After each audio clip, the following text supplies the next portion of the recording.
تو اس چیز کو اگر دیکھا جائے تو اس سے میرا خیال کئی لوگوں کی اگر کھانے کا انتظام ہے تو 200 400 500 بندے کا ہو سکتا ہے، جس سے اگر ایک ہی جو آیا تو اس کے لیے زیادہ آؤ بھگت کی جاتی ہے، اور اتنی گاڑیاں، تو وہ سادہ اس وقت کا وہ لباس، وہ کپڑے، ان کے وہ چیزیں وہ لے کے جدھر بھی صحابہ کو لے کے چلتے، تو کسی قسم کی کوئی ایسی نہیں شان و شوکت جو خدا نے دی تھی وہ اس سے بڑھ کر کوئی بھی نہیں ہو سکتی.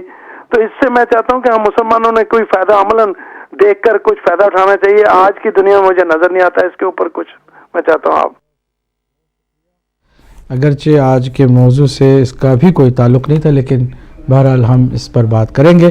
ہمارے پاس ٹائم بہت کم ہے اور ہم چاہیں گے کہ اپنی بات کو جلد سے جلد سمیٹیں.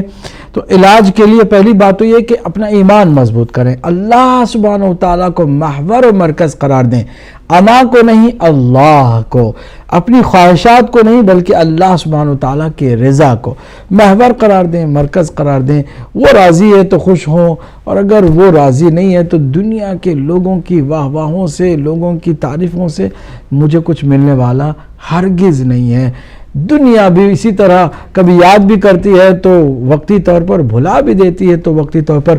نہ دنیا کے یاد رکھنے سے ہمیں کچھ حاصل ہونے والا ہے، دنیا کے بھلا دینے سے ہمیں کچھ حاصل ہونے والا ہے.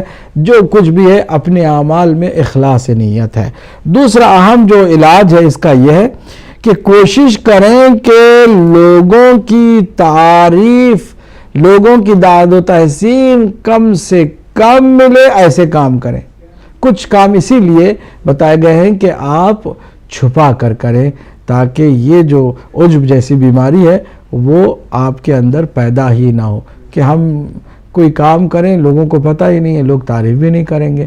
اور اس میں آغاز کہاں سے کریں یہ علاج کے طور پر بتا رہا ہوں. باقی علاج کی جو طول و تفصیل ہے میں اگلے پروگرام میں ضرور آپ کی خدمت پیش کروں گا، لیکن آج جو چھوٹے چھوٹے نکات ہیں اس پر توجہ دلا رہا ہوں، ذہن میں تمام کروں گا. بہت اہم ہے، چھوٹے چھوٹے کام نیکی کے کرتے چلے جائیں، کیونکہ چھوٹے کام جب کریں گے تو وہ اس قابل میں نہیں ہوں گے کہ لوگوں سے اس کا ذکر کریں اور لوگوں کی تعریف کے منتظر ہیں. یہ کام چھوٹے چھوٹے محفوظ رہ جائیں گے. طول و تفصیل انشاءاللہ اگلے ہفتے ہم آپ کی خدمت میں عرض کریں گے. سید علی جان شاہ صاحب نے خوبصورت 3 نشے کی جو بات کی ہے، داد و تحسین کا نشہ، دولت کا نشہ، حکومت اور عہدے کا نشہ، اسی سے انسان تباہ ہوتا ہے، برباد ہوتا ہے، اور اچھے جو ہے نا وہ زیرو ہو جاتے ہیں. محسن صاحب ملٹن سے فطرس کے بارے میں جو انہوں نے سنا ہے وہ ان کی اطلاعات صحیح نہیں ہیں. ان کو یہ جو بتایا گیا کہ فطرس نے تکبر کیا تھا، ہرگز نہیں. تکبر تو ابلیس نے کیا تھا تو اس کو تو بزم فرشتگان سے ہی نکال دیا گیا تھا، اس کا تو بیڑا غرق ہو گیا تھا. تکبر اگر فطرس کرتا تو پھر تو اس کے لیے کوئی گنجائش ہی نہ ہوتی.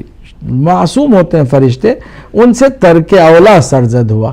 کسی 2 کام میں بہتر کام کا اگر کوئی اس کام کو انجام نہ دے بلکہ کسی اور اچھے کام کو انجام دے اس ٹائم پہ جس ٹائم پہ اسے اس سے بہتر کام کو انجام دینا تھا، اسے کہتے ہیں ترک اولا. ترک اولا کیا تھا، اللہ سبحانہ وتعالیٰ جو ہے اس فرشتے کو پر چھین کر کے ایک ڈیزرٹ میں پھینک دیا تھا، اور اس جزیرے کے عرصے کے بعد سرکار دو عالم صلی اللہ علیہ وسلم کے گھر میں امام حسین علیہ السلام کی ولادت باسعادت ہوتی ہے، اور حضرت جبرائیل امین فرشتگان کے ساتھ آتے ہیں اور وہاں سے گزرتے ہیں. وہ سارا واقعہ آپ سب جانتے ہیں. اور یہ جو وسیلے سے سرکار دو عالم کے نواسے اور امام حسین علیہ السلام کے وسیلے سے پھر سے پر و بال پا کر کے بخشش پا کر کے اڑتا ہے تو کہتا ہے من مثلی، کون ہے جو میرے جیسا ہو. یعنی اس طرح شفا پانے والا اور فضیلتوں سے ہمکنار ہونے والا جو سرکار امام حسین علیہ السلام کے گہوارے کے برکت سے حاصل کر کے آیا ہے. یہ بات تھی.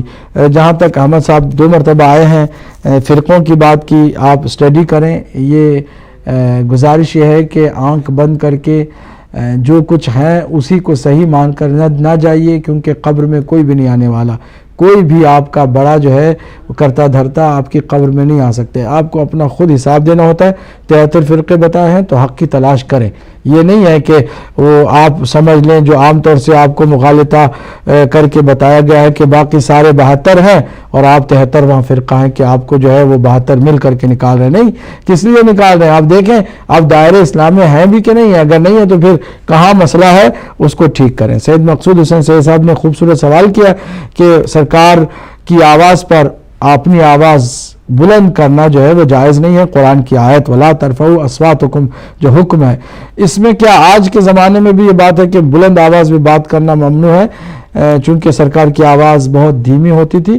اس میں اگر کوئی بلند آواز میں بولتا ہے تو ہرگز اس کا مطلب یہ نہیں کہ سرکار کی آواز پر اپنی آواز یہ بلند کر رہا ہے, ہرگز ایسا نہیں ہے اس کا مطلب. ہاں, خود قرآن مجید نے کہا کہ معتدل ہونی چاہیے آواز بھی, وہ گدھوں کی طرح چیخ پکار کے نہیں ہونی چاہیے اور اتنی بھی دھیمی نہیں ہونی چاہیے کہ دوسروں کو پتہ ہی نہیں چلے کہ کیا کہہ رہا ہے. معتدل ہو اچھی بات ہے, لیکن اگر کوئی بلند آواز بھی ہو تو اس کا ہرگز یہ مطلب نہیں ہے کہ سرکار کی آواز پہ یہ اپنی آواز بلند کر رہا ہے. باقی خندق کا جو واقعہ بتایا انہوں نے, پتھر باندھ کر کے حضور نے اور صحابہ کرام نے جو ایک سادگی کا درس دیا. دیکھیے اگر اللہ نعمت دیتا ہے تو نعمت کو استعمال صحیح معنوں میں کرے, یہ بھی کوئی غلط بات نہیں ہے. اس وقت چونکہ غربت کا زمانہ تھا, فقر و فاقے کا زمانہ تھا, اس لیے ایسا کچھ ہوا. لیکن جب کبھی حالات بہتر ہوئے تو خود صحابہ کرام بھی اچھا کھاتے تھے اور سرکار دو عالم نے بھی فرمایا ہے کہ کھانے پینے میں کوئی بھی ایسی کنجوسی نہ کرے. ہاں, اسراف نہیں ہونی چاہیے, اور دوسرے اگر فقیر و مسکین موجود ہوں ان کو جلا کر کے یا ان کو بھوکا رکھ کے خود کھانا بھی نہیں چاہیے. سادگی کا درس ہم سب کو لینا چاہیے, اس میں کوئی شک نہیں ہے. چونکہ ٹائم نہیں ہے, اگلے پروگرام تک کے لیے ہمیں اجازت دیجیے گا. اس کے بعد ایک اچھا پروگرام ہے, اس کو بھی آپ ضرور دیکھیے گا. اپنا خیال رکھیے گا. والسلام علیکم ورحمۃ اللہ وبرکاتہ.